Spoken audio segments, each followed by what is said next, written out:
सही पर के अंगुरिया त बहिनी 10 दिनवा त बहिनी 10 दिनवा नु हो।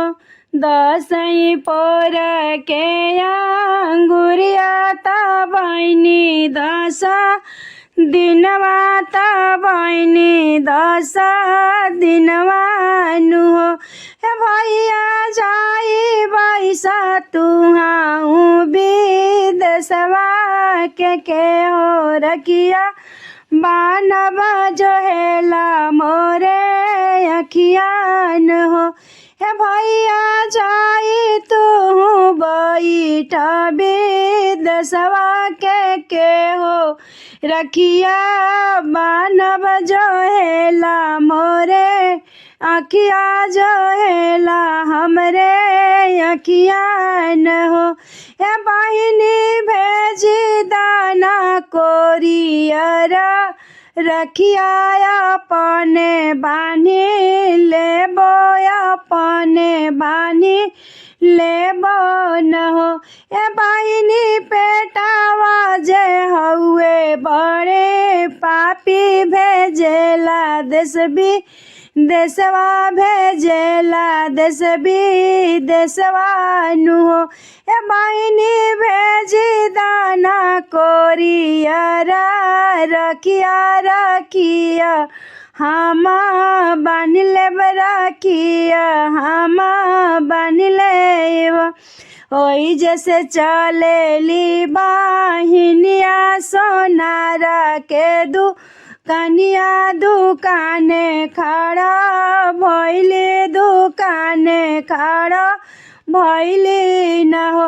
ए सोनरा गड़ी दाना चानिया के रखिया त हमारा बीरन जोगे हमारा बीरन जोगे हो।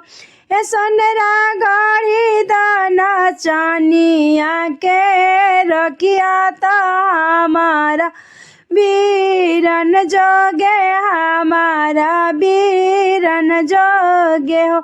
ए सोनरा भेजब कोरियर रखिया तया पाना बीरन के तया पाना बीरन के नु।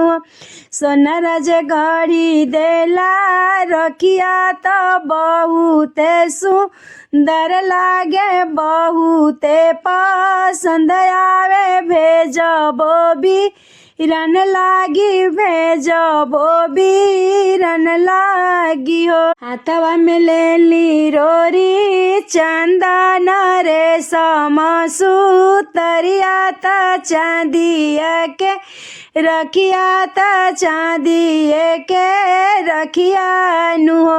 अरे भेजी देली रखिया सऊदिया त भैया बानी लिहा त भैया बानी लिहा नु हो। हंसी हंसी भान भैया रखिया त मने मने सोचेले मने मने सोचेले हो।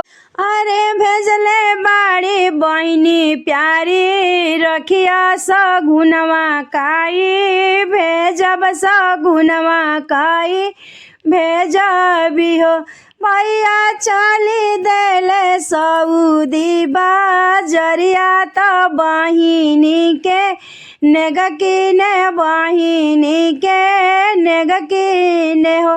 भैया जे किनले चुनरिया तयवरू कांगनवा तयवरू कांगनवा नु हो। भैया किनी ले सोर हो सिंगरवा त बहिनी के जन लाग बहिनी के जन लाग हो। ए बहिनी ले हु अपन सगुनवा बीरन तोरे भेजले बीरन तोरे भेजले हो। ए बहिनी अपन आशीष हमके दिहा जन्म जन्म बढ़ी तोहार आशा पूरा करी तोहार आशा पूरा करियो। गंगा जैसा बढ़ मोरे भैया जमुना जैसे पनफा जमुना जैसे पनफन हो।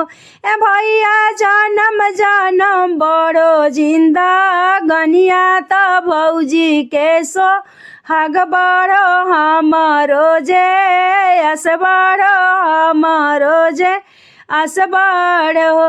ए भैया जनम जनम बड़े जिंदगनिया त अमर तोर कालाई रहे अमर तोर कालाई रहे बहिनी आशा पूरा त